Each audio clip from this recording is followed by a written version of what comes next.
So if you have been watching my videos for a really long time, you might remember that when I first got the boat, we decided to replace the sea toilet with a compost toilet. After 3 years, I made the decision to go back the other way and put a sea toilet back in. So that is a decision that might surprise some of you. I'm going to talk a little bit about why at the end of this video. For now, I'm just going to show you the process of installing my new toilet. So I made this decision while I was in the yard, and I only had a few weeks left until going back in the water, so it became a little bit of a mad rush to obviously get the through hulls installed, because that part can only be done in the yard. The through hulls from the old toilet had been removed and patched up. I still don't regret making that decision because they were in a really stupid place.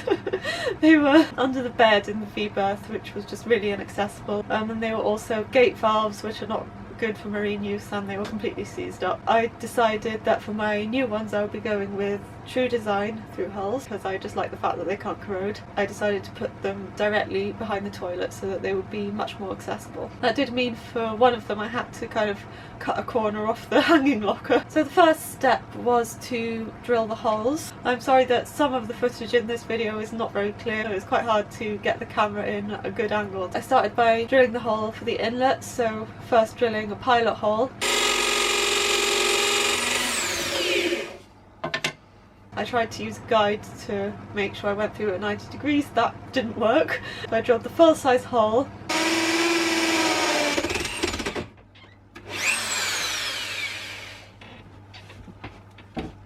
And then did a test fit and discovered that the flange wasn't sitting flat against the outside of the hull, so I had to do a little bit of filing on the inside.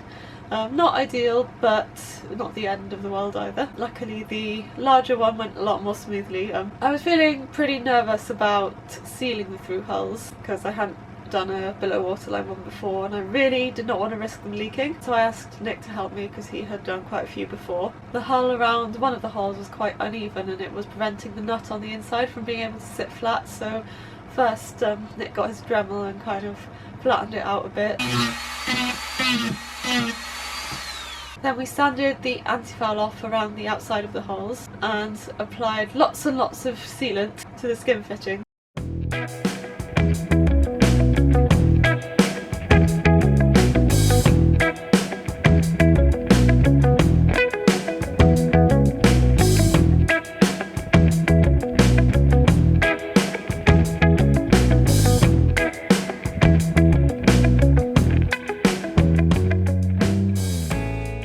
Nick held them from the outside while I went in and tightened them up from the inside. With the TruDesign ones you really don't need to tighten them very much, just sort of hand tight and then a little bit more.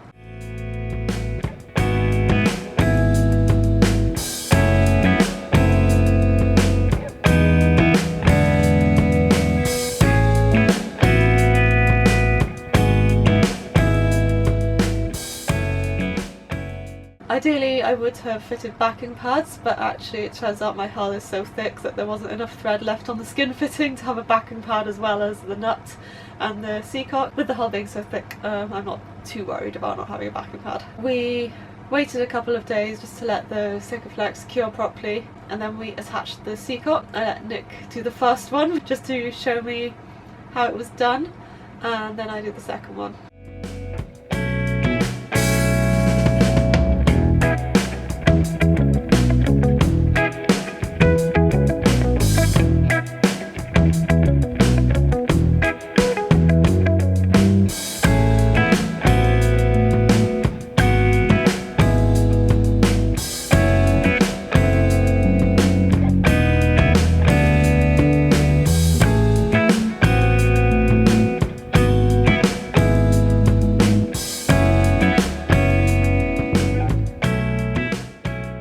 We also did the hose tail for the inlet seacock.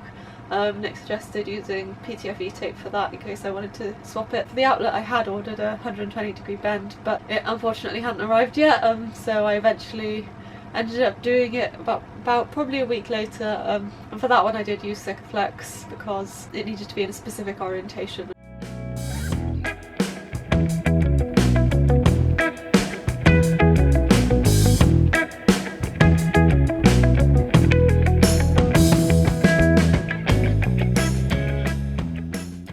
you might be wondering why I wasn't fitting a holding tank, and that's because in the UK we have basically no pump out stations. There certainly isn't one anywhere near where I am. If you've got no pump out station, there's not a whole lot of point in having a holding tank. None of the boats I've been on in the UK have actually had one fitted. Obviously if I was going to go somewhere where it was a requirement I would need to fit one, but I don't have any immediate plans to do that. But it does obviously mean you have to be careful about where you use the toilet and make use of shore facilities wherever they exist. So up until this point everything had been going pretty smoothly. I had installed a manual bilge pump before, and I kind of thought that installing the toilet would be pretty similar. There's a few extra steps, a few more hoses. I knew it would be like slightly more complicated than the bilge pump, but I thought on the whole it would be pretty simple. Instead it turned out to be the most frustrating project I have ever done. The first step was to remove the old toilet, and I decided to reuse some of the wood to build a step for the new one to sit on.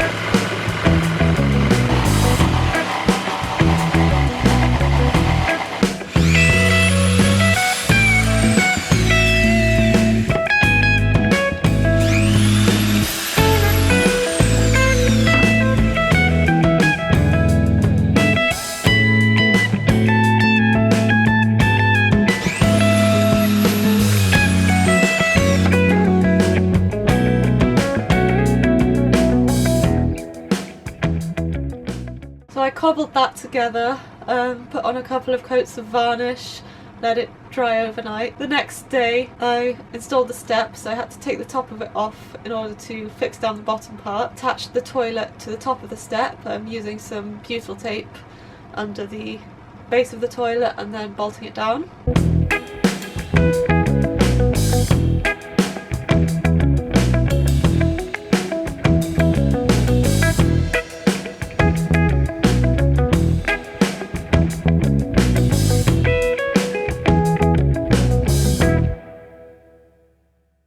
I didn't attach the top of the step to the bottom yet at this point because I thought it might make it easier to attach to the hoses if I could sort of move the toilet around. So this was when things started to get really frustrating. I've attached a lot of hoses to things before, and there's various tricks you can use.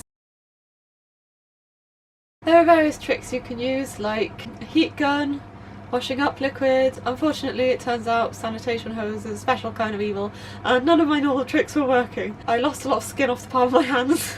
I twisted my wrist. I got so frustrated, I was literally crying in frustration. Probably like a week later Nick demonstrated to me that it's much easier to dunk the hose in hot water than to try and use a heat gun. If I'd known that at the time, maybe my life would have been easier. I should mention I also installed vented loops on both the inlet and the outlet hose. When I had all the hoses finally connected, I went to test the toilet and I discovered that it was leaking around the flush control lever. So my first thought was that the seal around the lever must need replacing. I opened up the pump and had a look at it, and the seal was fine, but there was a crack next to it. I'd got this toilet for next to nothing off someone on Facebook Marketplace. They told me it was working fine when they removed it from the boat. I think they were probably telling the truth. It probably had a bump either when it was in storage or after I got it. I had it kind of hanging around in the cabin for about a month before I actually installed it, and then every time I moved it around it was very unstable on its base and had a tendency to kind of tip backwards and bump into things, so that could very well be what happened. Either way, I had a choice. I could either just replace the top part of casing where the crack was, or I could replace the entire pump, which was only slightly more expensive. So I decided I might as well replace the whole pump. The old one was a little bit stiff anyways, and replacing the pump is basically the equivalent of replacing the entire toilet because all of the kind of wearing parts are in the pump. So I got the new pump, I replaced it. I'm sorry I don't have any footage of this because at this point I was just really annoyed and frustrated and not in the mood to film. So when I tested it, there was water coming out all the way around the outside of the casing and the kind of gap between the top and bottom parts, so it was not sealing properly basically. I looked at it and I could see that one of the screws was obviously loose. It was not even flush with the top of the casing, so I kind of tightened all the screws a bit, and I was trying to be careful because I was aware that it's quite easy to crack the plastic if you over tighten the screws, but despite my best efforts I heard a bit of a click as I was tightening, and I wasn't sure if I had damaged anything or not. It freaked me out. I stopped straight away when I heard the noise, and it seemed at first like everything was okay. The leak seemed to have stopped after I tightened the screws. Then water started coming up around the piston handle, which was very strange. I phoned Nick and I was like really upset and stressed, like, why is my brand new pump leaking? And he said he would come over the next day after work and have a look, which he did. He took it apart. There was nothing visibly wrong with the pump at all, so he said, well, the easiest thing is just to use the piston assembly off of the old pump. So that's what we did. Leak stopped, and then there was another leak. This time it looked like it was coming again from the gap between the casing. So Nick tried opening it up again, putting on some silicone grease. It's kind of slowed down a bit, but it was still going. It was just kind of a dribble on one side. So we just thought, well, we've had enough for today, maybe we'll come back to it another day. And the next day, or maybe a couple of days later, I noticed that the dribble was actually coming from one of the screw holes. So at that point I put two and two together, remembered the click noise and thought, I've cracked the plastic around the screw and that's why it's leaking. I did not want to risk taking it apart again in case I broke something again. The next day my dad came to visit and he offered to have a look inside, and he opened it up and said, yeah, it's cracked. So I was obviously just so annoyed with myself because I just bought this brand new pump and they're not that cheap, and I'd just broken it immediately. Well done me. In my defence, my dad did say that he thought it was a really bad design and it should not be that easy to just accidentally crack the plastic. Like, they could have used a different kind of screw so that it's not actually possible to crack the plastic. We agreed probably the best solution would have been to replace the cylinder assembly with the one off the old pump, which wasn't cracked.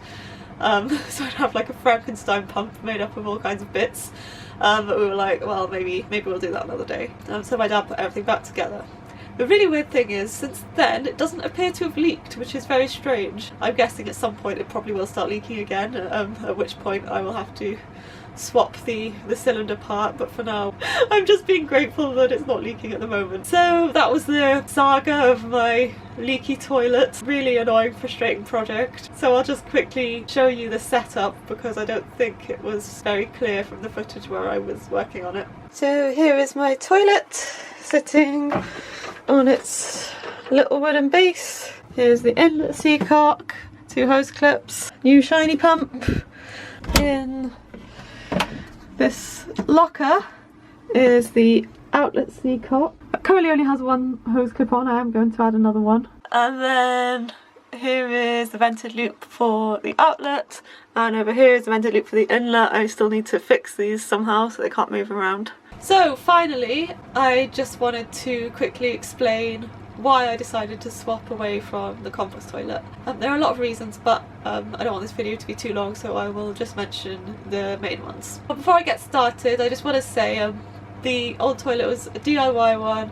It was built by my ex-partner, and I'm not intending to insult his work or anything. I think that he did the best with the resources that were available. I think the main problem is that when we decided to install this toilet, we were not sailors.